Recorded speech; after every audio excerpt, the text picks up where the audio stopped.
adventures of Rocky and Bullwinkle and Friends. Starring the Jet-A Jerry Olace, Rocket J. Squirrel, and his pal, Bullwinkle the Moose. Hi, glad to see you again. Likewise. We got some great things on the show today. Like what? Like what? Well, you ought to know, Bullwinkle. You're in some of them. Well, let's get started.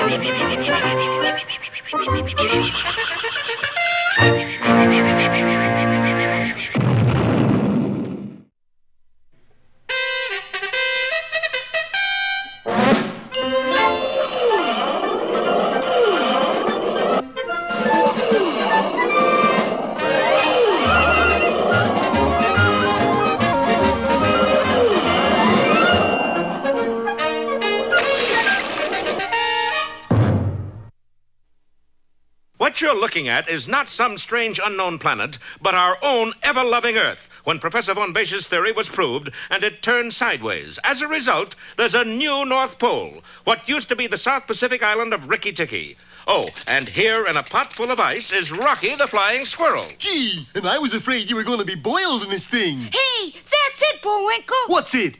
You want to get boiled? No. But if you light a fire under this pot, it'll melt the ice. A pretty brainy idea, Rock. I'm sure glad you're not froze at both ends. Me too. So Bullwinkle struck a match and tried to light the kindling under Rocky's pot, but to no avail. What's the matter, Bullwinkle? It was so cold that the match flame had frozen solid. Might as well put it away till it thaws out. No use wasting it. Gee, I can't move. Sure you can. How? I'll carry you. And the mighty moose hoisted his pal and started off. Bullwinkle! I'm right here, Rock. I didn't say anything. I could have swore I heard somebody say, Rocky! Hey, that's another voice. Yeah, pretty blood-chilling, isn't it? Not very blood-chilling, Rock. Maybe not for you, but I'm so cold already it doesn't take much. Oh, they were familiar type voices, too. Well, of course they were. That was Captain Peter Peachfuzz and the Professor.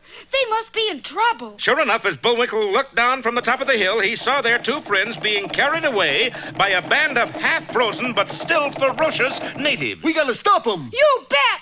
Hey, cut that out, you guys. It's Bullwinkle and Rocky. Cut that out, I say. I do wish he'd stop saying cut that out. Why? I'm afraid the natives will take the hint. Well, the natives lined up in battle array before the charging moose, their sharp spears at the ready, and Bullwinkle chose that moment to trip over his feet. Oop. He's done for. Him? What about us? But in falling, Bullwinkle had dropped the pot containing Rocky and his ice cube. Oh, Buzz Fuzz, I got a split.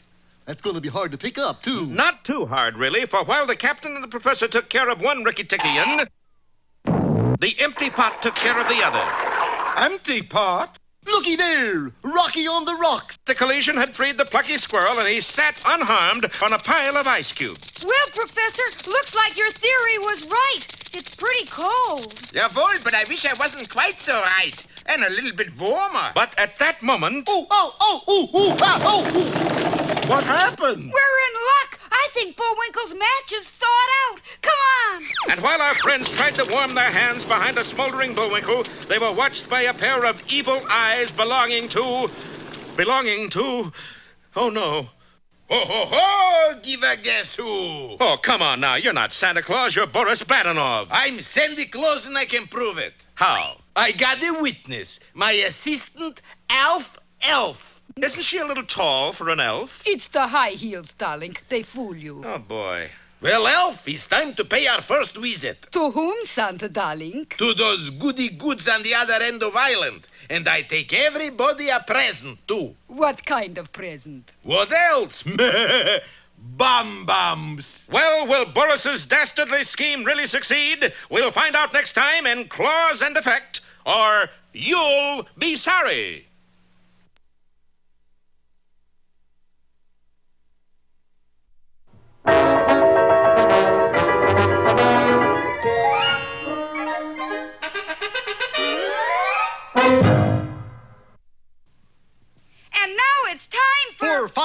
Mix baritone solos in the key of E. But If not... Ooh. now for another of our special features. Should have tried E flat.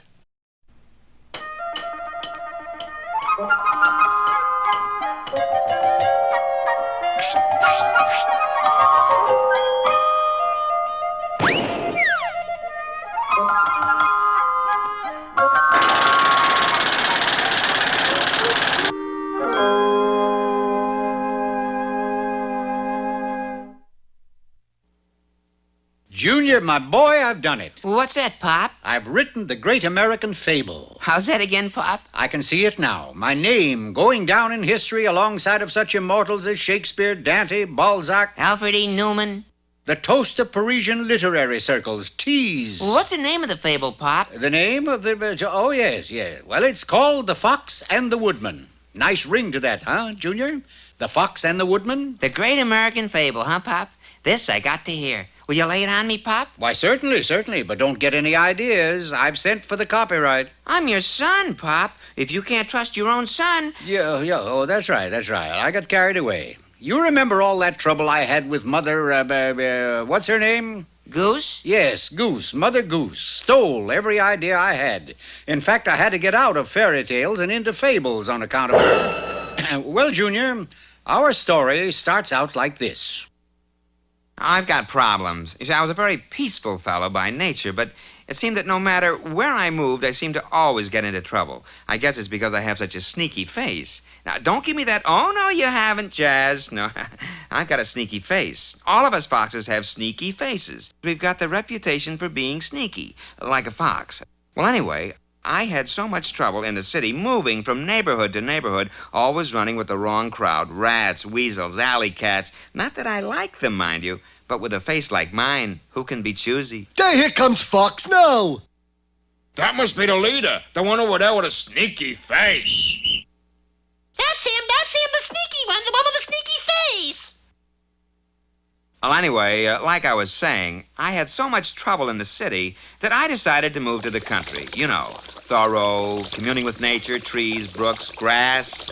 Get away from the rough crowd I was hanging with. Meet some nice, honest people, the start of a new life. Yoicks! There he is! Yoicks? Yoicks? Oh, perhaps this is the way these simple, honest country folk greet new arrivals. Yoicks there! Yoicks! It is I, Reynard the Fox. There he is! Over there, I am. If this is a greeting, who needs it?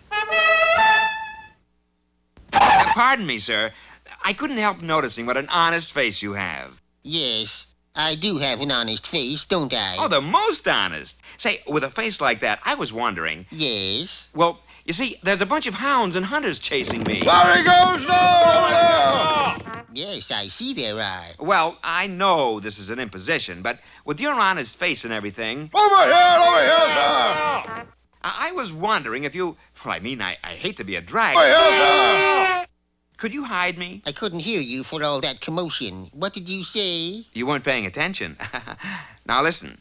Could you hide me? Why not?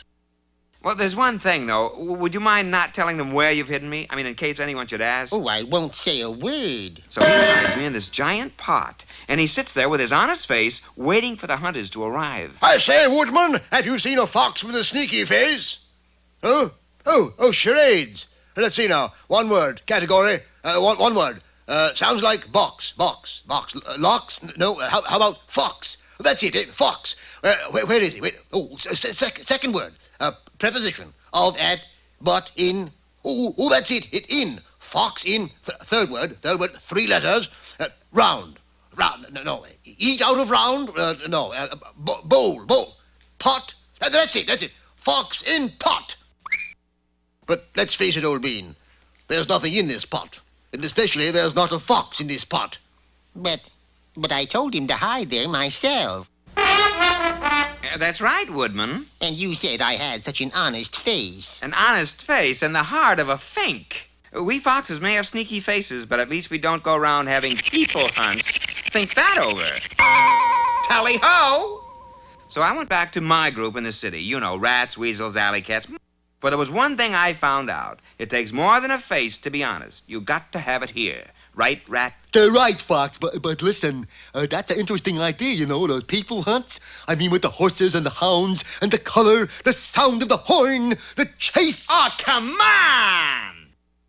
Well, there it is, Junior. Succinct, beautiful prose. Pulitzer Prize stuff, don't you think? There's no moral? Yeah, the moral. All right, let's hear it. Open the case of an honest face, and 9 out of 10 times you'll find beneath the case is a horrible face that is sneaky. Open the case. Yeah, all right, Junior. All right, Junior. All right.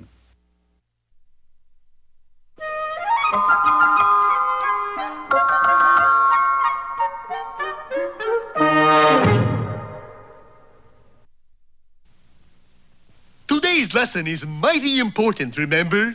Bullwinkle is a... Not that lesson. This lesson. And now, here's Bullwinkle's Corner. Today's offering is The Raven by Edgar Allan Poe. Once upon a midnight weary, while I pondered weak and weary over many a quaint and curious volume of forgotten lore, suddenly there came a tapping. 'Tis some raven come rapping at my chamber door. Only this and nothing more. No raven. Back into my chamber spooky, feeling sad and somewhat kooky. Come in. Hey, you're no raven. You're a woodpecker. Quickly then I grabbed a poker. Okay now, you feathered joker, I'll teach you to interrupt a verse by Edgar Allan Poe. Now the room is round me waving. Feels like I've been in a cave-in. When will next I read The Raven? I can tell you, never know.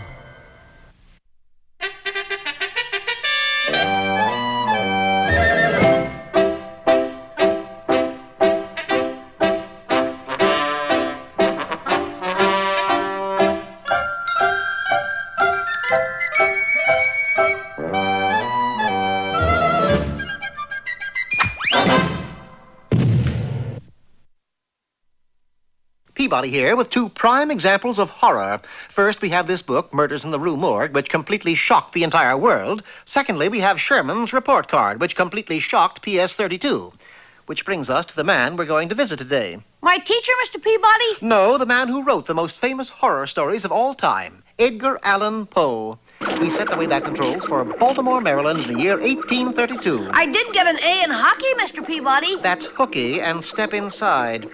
The Wayback, which I invented one morning while waiting for a bus, responded magnificently. And there we were in Poe's study. And with that, the steel door closed shut, never to open again. Ooh, our timing is perfect. I bet he just finished The Fall of the House of Usher. Peeking over his shoulder, we were thoroughly stunned by the title of the book. Winnie the Pooh? Yes, and tomorrow I shall write Little Women. But you can't do that, Mr. Poe. You're supposed to write horror stories. I've tried, but they all come out with happy endings. Perhaps if you were put into an environment of horror... That gives me a keen idea, Mr. Peabody. Let's take Mr. Poe to a haunted house. I was all for staying where we were, but it being Sherman's birthday, I decided to humor him.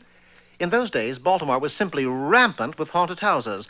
Reaching the outskirts of town, we turned onto the old mill road leading past the cemetery and approached Grizzly Manor. The only thing we need now is a good old spooky storm. It seemed that someone else was humoring Sherman on his birthday. 3 things went up and down. Sherman's Adam's apple, the hair on the back of my back, and Poe's yo-yo. It doesn't seem as though your scheme is working too well, Sherman. Yeah, but wait till he gets inside. Come on. With Sherman leading the way, we entered the foreboding abode and fell victim to a cleverly concealed trapdoor in the floor. In the dim light, we saw that we were now in a chamber of horrors. Mr. Peabody, do you see what I see? Implements of torture, Sherman. An iron lady, the rack, a spiked boot, and a television set, the most fiendish means of torture known to man. This was enough to frighten anyone out of his wits. That is, anyone but Edgar Allan Poe, who had now taken the string from his yo-yo and was happily playing cat's cradle. Gosh, won't anything scare him? We would soon know, for it was then that a panel in the wall slid open and it walked into the room. Battle axe in hand, the loathsome creature prepared to deal Poe a devastating blow. And that was when the second cleverly concealed trapdoor opened, and we plunged down to a pool of evil-smelling, brackish water. You all right, my boy? I think so, Mr. Peabody. Ooh, some haunted house, huh? Well, it would scare the dickens out of Dickens, I'll say that. But not Edgar Allan Poe. Not Edgar Allan Poe. In fact, there he was, floating next to us inside an old inner tube, having the time of his life. Gosh, nothing scares him. Something might. Look. Pins. And they don't belong to a Cadillac. Grabbing Sherman with one paw and Poe with the other, I headed for the bottom of the pool. If that shark got in here, there must be a way of getting out. Sure enough, there was a drainage pipe just large enough for all three of us to get through. We swam through the pipe for what seemed like hours until finally we came to a point where the water emptied into Chesapeake Bay. Seconds later, we were sunning ourselves on the beach. Some experience, huh, Mr. Poe? Poe was busy constructing castles of sand. I give up, Mr. Peabody. I guess Mr. Poe will never be frightened enough to write horror stories. Oh, yes, he will. Edgar, what time does the postman arrive at your house? 12 noon exactly. Then we just have time. We caught the first ferry boat going west, transferred to a horse and buggy going north, took a streetcar going east, and there we were in the southern part of Baltimore, right in front of Poe's house. 12 on the nose, Mr. Peabody. And here comes the mailman. Under my instructions, Poe took the letter he was given and opened it right on the spot. Mr. Peabody, he's scared stiff. Naturally. You see, today is April 15th. That letter contained his income tax report, enough to frighten the wits out of anyone. Who's that gentleman giving Mr. Poe smelling salts? Well, that's his brother Richard, a noted writer in his own right. What did he write? An almanac. Richard Poe's almanac. Don't you mean Poe Richard's almanac? Come to think of it, I guess I do.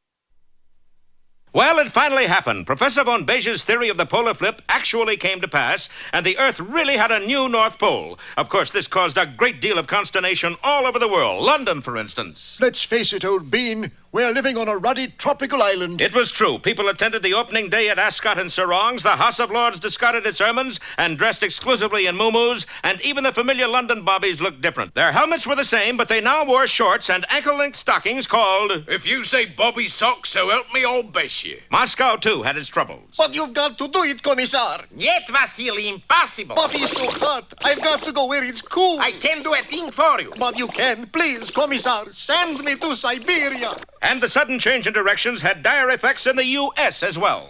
Hey, Clint, how come you looking so down in the mouth? I'm just looking at the new map here, Harold. And? The full enormity of what's happened just hit me. Enormity? Yep. Look, Texas is now way up here. What difference does that make, Clint? Don't you see, Harold? From now on, we're Yankees. As a matter of fact, only one man seemed delighted at the change, and he was on the island of Rikki-Tikki, which formed the new North Pole. His name... Boris Badenov. Or as we call him, St. Nicolaus. Yes, Boris had decided to put himself in the Santa Claus business. You know a better location? Think of it, Natasha. People invite you down their chimneys every year. It's like a license to steal. As if you needed one, darling. And for his first call, Boris decided to pay a visit to Bullwinkle and Rocky, who were at that moment trying to work out a plan. Bullwinkle, we just gotta get the world straightened up. Yeah, and after we do that, let's think about what to have for dinner. Fortunately, our heroes had the help of Professor von Bege himself. Gentlemen, I've got it. A way to straighten up the world? No, what to have for dinner. First, a little Kartoffelsuppe mit Maybe Leber. we ought to solve the other problem first. Rocky, when my stomach starts growling, there are no other problems. Well, let's ask ourselves how this happened in the first place. All righty. How did this happen in the first place? I don't know. Me either. Let's get an easier question. It happened because the old North Pole got too heavy with ice and snow and slipped over sideways. Then that's what we'll do. Slip over sideways? No, make it snow up here. Hey, that's a great idea if we don't freeze to death first. Yes, that was a problem, for with the shift in climate, the bottom had fallen out of every thermometer on the island. Hundreds of natives shivered in the icy blasts. Go on, Chief. Try tell us climate isn't changing. You young punks always complaining. This just little cold snap. Cold snap! Man, we living at North Pole. This is living. Nonsense, boys. This tropic zone. Then who that coming? Commander Whitehead? Jumping Juju. It's Santa Claus. And his helper. Then it's true. World has flipped. Ho, ho, ho, darling. Hey, Santy, you got them pair red flannels for me? You've been a good boy, haven't you? You bet 'em. That's why you don't have red flannels. Be bad boy and steal some. Ho, ho, ho. You know something, Chief? Huh? Not only world flip, Santa flip too. No, it wasn't the same old generous Santa. What do you talk? I got it here special Christmas present for Moose. Oh, well, that's different. What is it? I give you one clue. It's a ticking package. An alarm clock? A wristwatch? An egg timer? See, Natasha? You can fool some of the people all the time. And we'll find out just how many people in Boom at the Top are the angry young moose.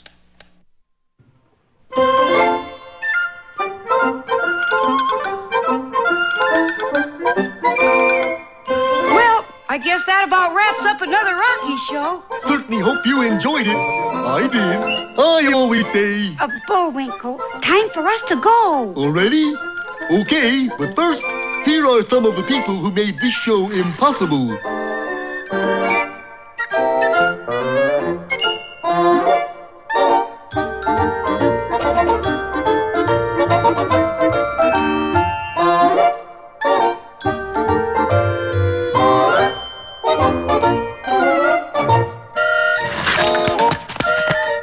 That's not all. My fingers get tired.